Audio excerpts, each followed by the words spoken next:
مەترسی نەمانی ئاسایشی خۆراک لە بەردەرگای جیهانە و لەگەڵ تەقینی هەر بۆمب و تۆپێکدا لە ئۆکرانیا مەترسیەکە زیاتر لە دەرگادا.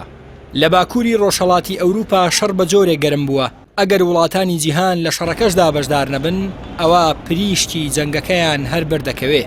بەهۆی قەیرانی خۆراکیشەوە ڕۆژ لە دوای ڕۆژ شوێنەوارەکانی ئەو جەنگە ئەوروپیە زیاتر دەرەکەون.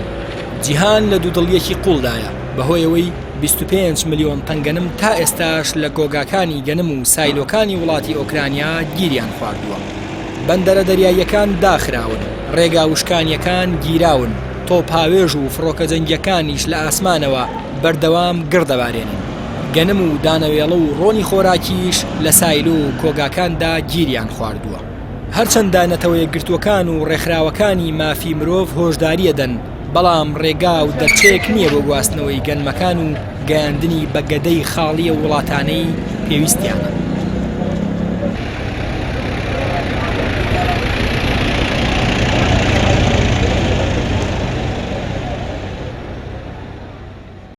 Ну що, всім привіт з Мюнхена.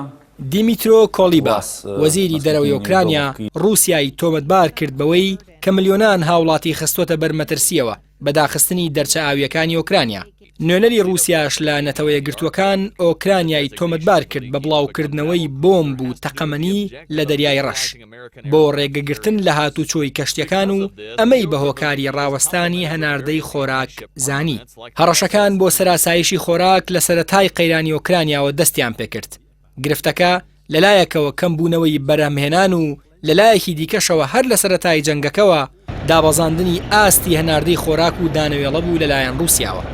دواتریش ڕێگەگرتن لە هەناردەی دانەوێڵە و ڕۆنی خۆراکی ئۆکرانیا بۆ وڵاتانی جیهان. ئەمەش نرخی دانەوێڵە و ماددە خۆراکیەکان و زەیتی بەڕێژەیەکی بەرچاو بەرز کردەوە.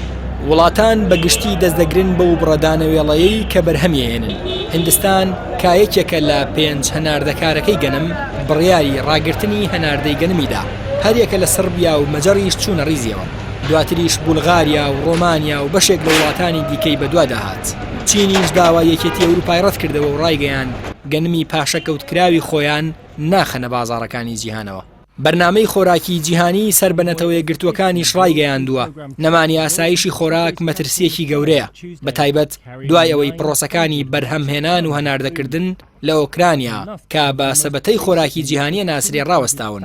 ئەمەش پێویستی بە چارەسەر و خەملێ خواردنی بەپەلە هەیە. هەریەکە لە وڵاتانی رووسیا و ئۆکرانیا لە 129 گەنم و لە 180 زەیتی ڕۆکی جیهانی دابین دەکەن. وڵاتانی عەرەبیش زیاتر لە 160 گەنمی پێویستیان لەو دوو وڵاتەوە هاورداکەن. هەر بۆیە شوێنەوارەکانی قەیرانی نەبوونی خۆراک و کەمبوونەوە و نەگەیشتنی ئەم ڕێژەیە با وڵاتان زیاتر لە هەر شوێنێک بەرۆکی وڵاتانی عەرەبی و ئیسلامی گرتووە و لە ئێستاوە مەترسی کەوتووەتە سەر ئاسایشی خۆراکی دەیان ملیۆن خێزان و هاوڵاتی لە وڵاتانە.